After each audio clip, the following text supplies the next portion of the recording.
A call to Christian character from TableTalk Magazine draws us into the gentle yet sturdy beauty of 1 Peter chapter 3 verse 8, where Christian unity is not a cold agreement on paper, but a warm family likeness shaped by compassion, brotherly love, tenderness, and humility.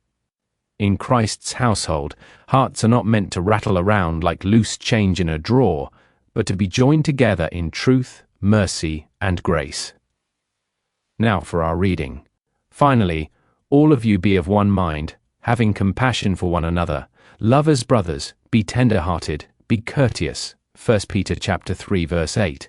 The gospel renews souls and reconciles God and sinners, but it does not destroy lawful human authorities or eliminate the believer's duty to submit to these authorities even when it is difficult to do so.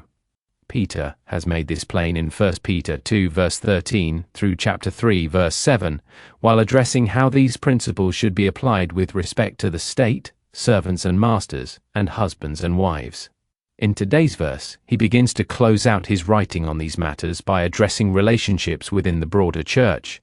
Peter uses the word finally in 1 Peter 3 verse 8, not to indicate that he is concluding the entire letter, but to tell us that he is ending his discussion of the Christian's duty of submission.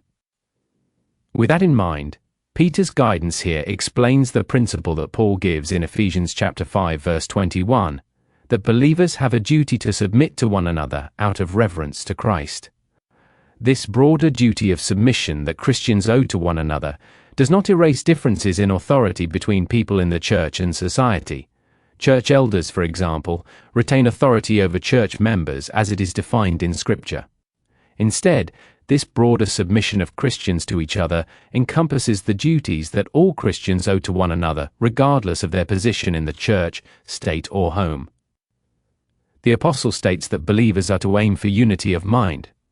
Without oneness on the meaning and mission of the Christian faith and the church, believers will accomplish nothing of lasting value. Christians need not be on the same page about everything, but they must be united on the fundamentals of the faith. Dr. R.C. Sproul comments, "We should be single-minded in our understanding of the person and work of Christ. We can and must be united in our confession of the essentials of the Christian faith, but there is plenty of room for differences in lesser matters.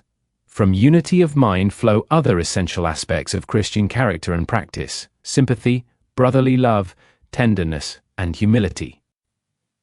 When we share the same view of Christ, we will agree on what Christian discipleship and living mean, fostering mutual love and support in the church. Matthew Henry comments, "Christians should endeavor to be all of one mind in the great points of faith, in real affection, and in Christian practice they should be like-minded one to another, according to Christ Jesus, not according to man's pleasure, but God's word." Many problems in the church could be avoided if we were to have unity of mind, sympathy, brotherly love, tender hearts, and humble minds. As much as we can, we should seek to sympathize with each other and to understand others' circumstances so that we can have healthy dialogue. In all this, we should be willing to learn from one another in all humility, and to have tender, brotherly love for one another. This concludes our reading. Thank you for listening,